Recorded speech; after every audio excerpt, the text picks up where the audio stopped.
नमस्कार to all. आज मैंने जो क्वेश्चन लिया है वो क्लास 7 का एक्सपोनेंट मतलब घातांक का क्वेश्चन है। 9 raised to power n into 3 square into 3 raised to power n minus 27 raised to power n upon 3 cube whole power 5 into 2 cube is equal to 1/27।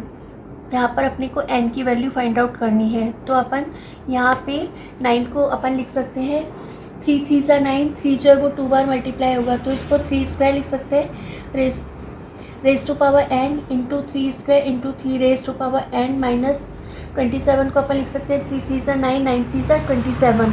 तो 3 जो है वो 3 बार मल्टीप्लाई होगा तो उसको अपन 3 क्यूब लिख सकते हैं 27 को raise to power n upon 3 raise. यहाँ पे पावर के ऊपर जो पावर होती है वो मल्टीप्लाई हो जाती है तो 3 5 सा 15।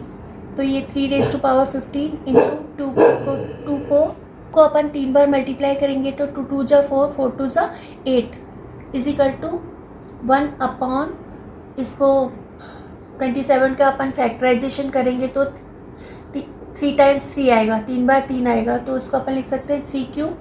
फिर यहाँ पे ये पावर के ऊपर पावर जो होती है मल्टीप्लाई हो जाती है तो ये 2n हो जाएगा। तो ये 3 raise to power 2n into 3 square.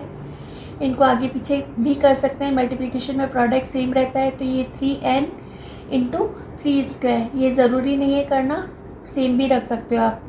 Minus 3 raise to power 3n upon 3 raise to power 15 into 2 raise into 8 is equal to 1 upon 3 raise to power 3 या फिर 3 क्यूब।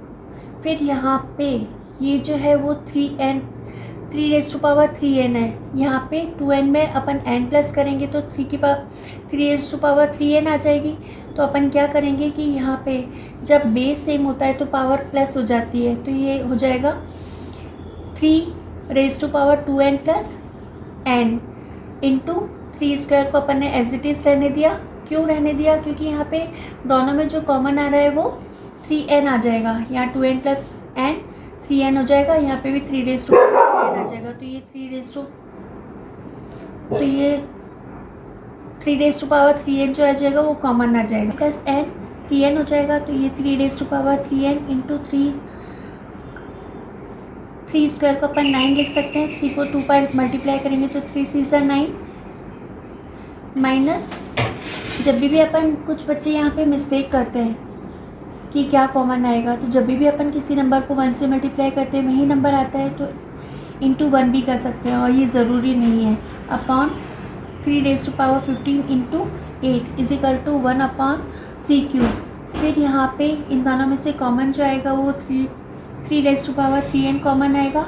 यहाँ पर बच्चे का 9 माइनस ये माइनस का साइन, ये 1 upon 3 raise to power 15 into 8 is equal to 1 upon 3 cube. फिर 9 माइनस 1 8, तो 8 से 8 कैंसिल हो जाएगा। फिर यहाँ पे अपन क्रॉस मल्टीप्लाई करेंगे। क्रॉस मल्टीप्लाई करने पर यहाँ पर ये 3 क्यूब जो होगा वो इससे मल्टीप्लाई होगा, 3 क्यूब इससे मल्टीप्लाई होगा तो ये हो जाएगा 3 raise to power 3n into 3 cube is equal to किसी भी नंबर को 1 से मल्टीप्लाई करेंगे तो नंबर इटसेल्फ आएगा तो ये हो जाएगा 3 क्यूब। फिर जब बेस सेम हो तो पावर जो होती है वो प्लस हो जाती है। तो यहाँ पर हो जाएगा 3 raise to power 3n plus 3 is equal to 3 raise to power 15।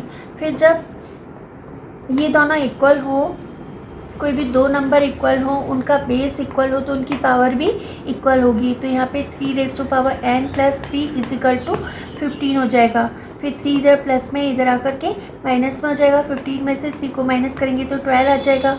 फिर इन दोनों के बीच में कोई साइन नहीं है तो अपन मल्टीप्लाई का साइन मानेंगे। फिर कोई नंबर इधर मल्टीप्लिकेशन में इधर आकर के डिवीज़न में होगा, ट्रांसपोज होकर के डिवीज़न में आ जाएगा। 12 को अपन 3 से डिवाइड करेंगे तो n की वैल्यू जो आ जाएगी वो 4 आ जाएगी। I think you all have understood. If you have understood, please like, share and subscribe my channel. Thank you for watching my video. Love you all.